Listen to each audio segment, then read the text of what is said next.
Hello kids, ready to study?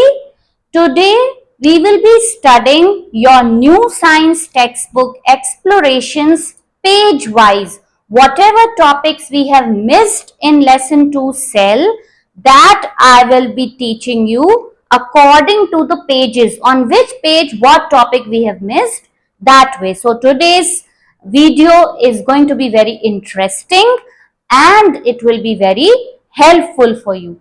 So on page 1, they have mentioned where life originated on earth 3.5 billion years ago. So life came on earth 3.5 billion years ago, but where? In water, not in ocean water, in small ponds, most probably in hot water springs. Lots of countries, lots of places have hot water springs. Even in India, there are a number of hot water springs. Among them, one is Puga Valley in Ladakh, which is the temperature and the climate is most suitable, or you can say is most similar to the climate which was 3.5 billion years ago on Earth when the first cell came on Earth, when first life originated. So this valley becomes very important for scientific studies.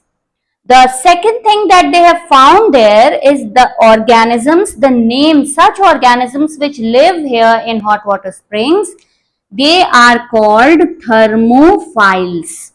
And these thermophiles have a protective cover made of calcium carbonate on them.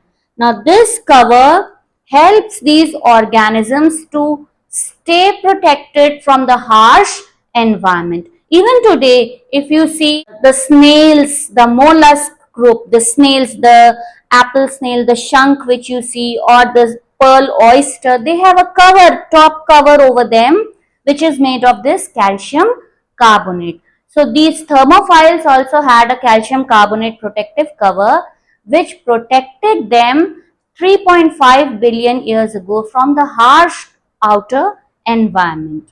So this was the different thing which is mentioned on page 1. Now let us move to page 2. Page 2, the different thing there is the limit of resolution of human eye. This means how far and how near does our eye see properly. Far, it can be up till infinity. But what about near? We are studying about cell. We want to study more about the near point. So the near point of human eye is 25 centimeter. This means that suppose this is a page and a person is standing here at a distance of 25 centimeter. From a distance of 25 centimeter in a healthy eye, we are talking about a healthy eye. So if the distance between the page or the board and you is 25 centimeter and you draw 2 points there and the distance between these 2 points is 0.1 mm, then only you will see the 2 points separate. If the distance is less than 0.1 mm, you will see them as 1 point. So this 0.1 mm is called the limit of resolution of human eye, and the near point is 25 centimeter. So this is what is called limit of resolution. Okay kids, so now let us see what is their special new thing on page number 3. On page number 3 in lesson 2 of cell, the difference between electron microscope and light microscope is told. The basic difference. Robert Hooke used a light microscope. That means light rays fell on the lens and he could see the cells of the cork which he placed there. Nowadays, with this light microscope you can see easily in your school laboratory also, the simple microscope. But nowadays for scientific research, electron microscope is used where a beam of electron is focused on the thing which we have to see. Now this focusing allows us to see the think the image in nanometer scale, very small. 1 nanometer is 1 billionth of a meter. 1 billionth, you understand? This is 1 billion. After million, billion comes. Alright? So, this is 1 billionth. Alright? And 1 millimeter has 1000 nanometers, mu m. So, such tiny things also can be seen. The next important thing which is given there is convex lens is used for magnification. This you have studied in class 8 also, that if you have to see a thing, if you have to magnify a thing, you need convex lens. On page 3, children, cell membrane is given. We have already studied cell membrane, but we did not study the structure. The structure of cell membrane was earlier in class 11th. But now it is there in your syllabus. It's not difficult. It's very easy. We already studied that cell membrane is made up of lipids and proteins. But the complete structure is now in your syllabus. This model is called fluid mosaic model, and it was given by Singer and Nicholson in the year 1972. They said that the cell membrane is made up of bilayer of lipid. Lipid, you remember, fats. Bilayer means 2 layers. So this is 1 layer. Till here you can say this is 1 layer and this is the second layer. And each layer, the lipid molecule has a head and a tail. Okay, so 1 layer is this and 1 layer is this. And in between this lipid layers, protein molecules are embedded, sandwiched, just like in between two breads you put some potato or some filling and you sandwich it. Same way, the lipid layer sandwiches the protein molecule. Now this lipid layer has a head and a tail. The head is hydrophilic. That means it attracts water. It likes water. So the head likes water. It is hydrophilic. Hydro means water. Philic means like. Hydrophobic tail. Water repelling tail. Hydro means water. Phobia. Phobic. Fear. So this tail doesn't like water. It repels water. So the tail is hydrophobic in nature. So this is the lipid molecule.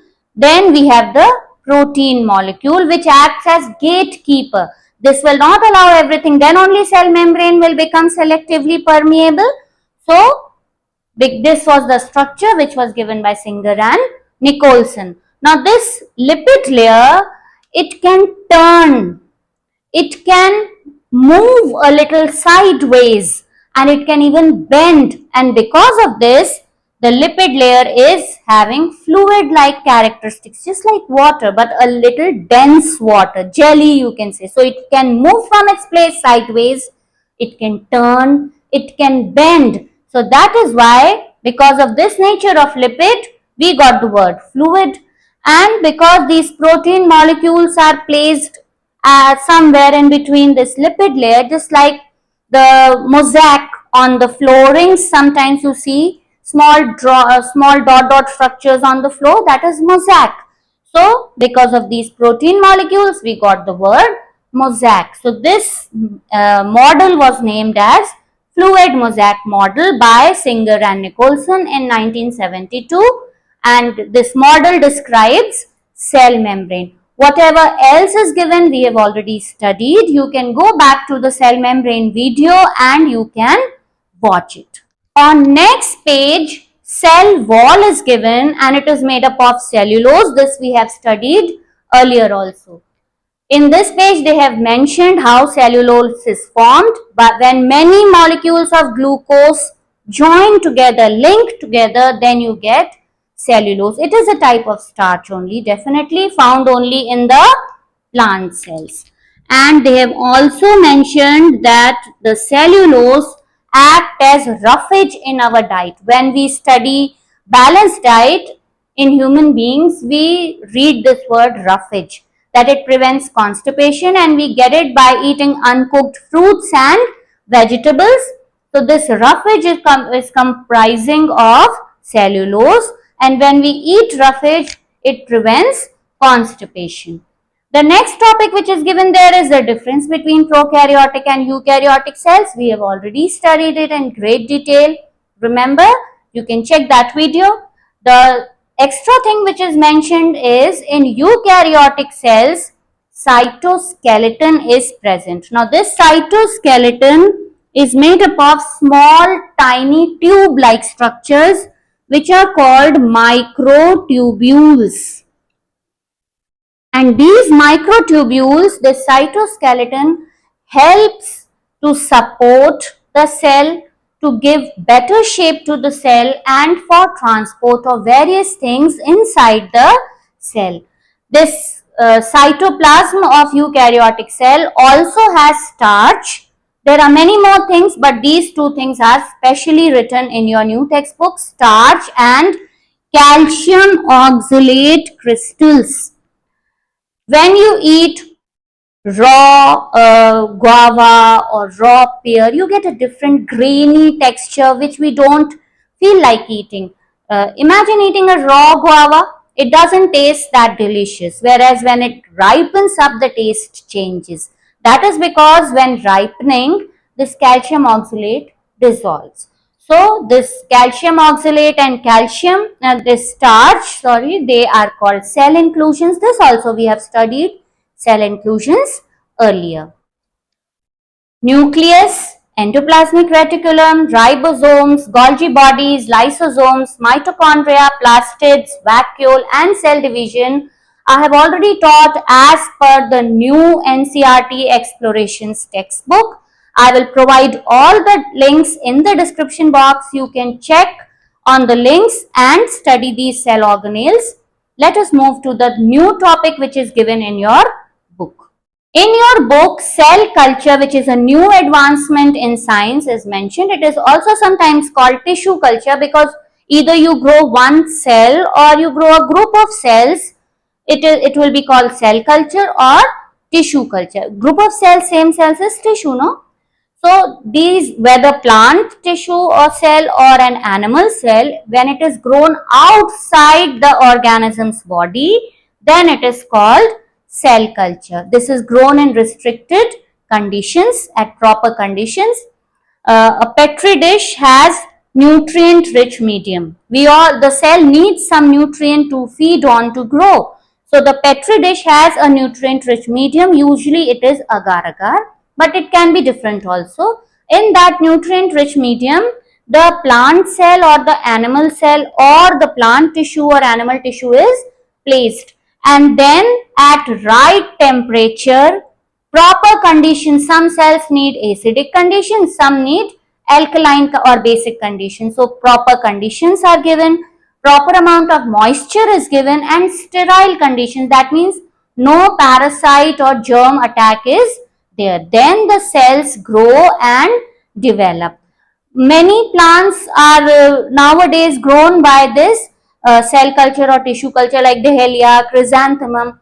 New varieties are produced. Nowadays, if you see Dahlia, you must have seen them being sold in the market, those small plants with new varieties. Most of them are now made by tissue culture or cell culture. So this is a new advancement mentioned in your textbook.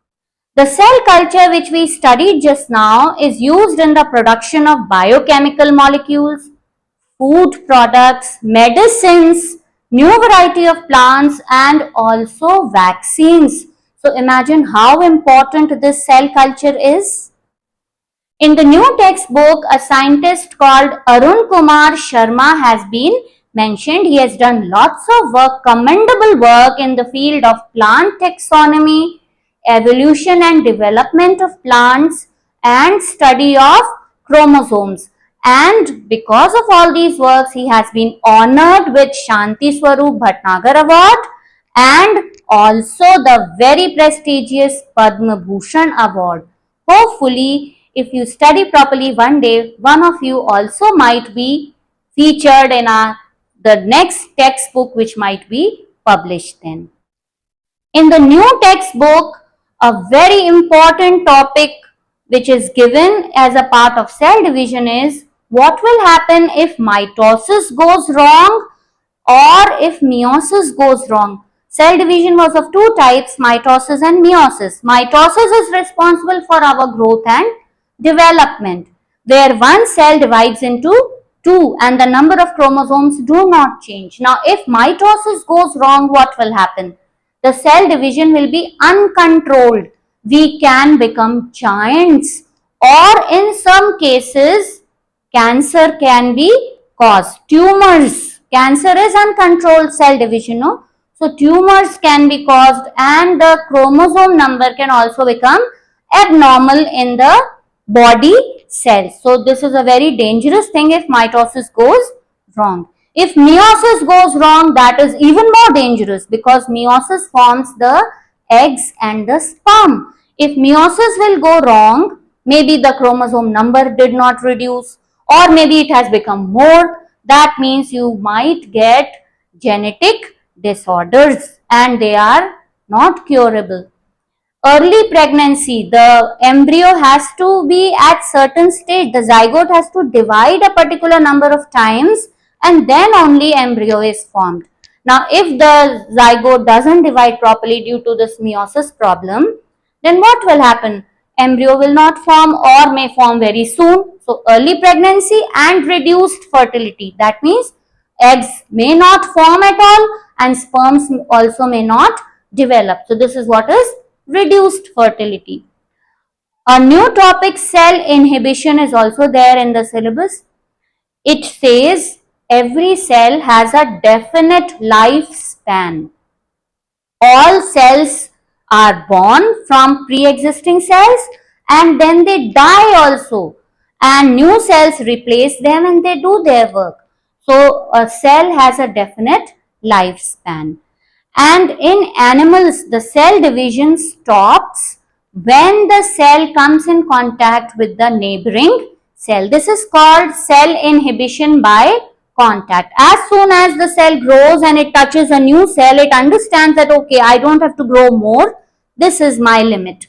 And the cell stops growing. That is why animals, after a certain time, do not grow. Whereas plants, the growth is different, their development is different. So the cell inhibition by contact is not present in the plant cell.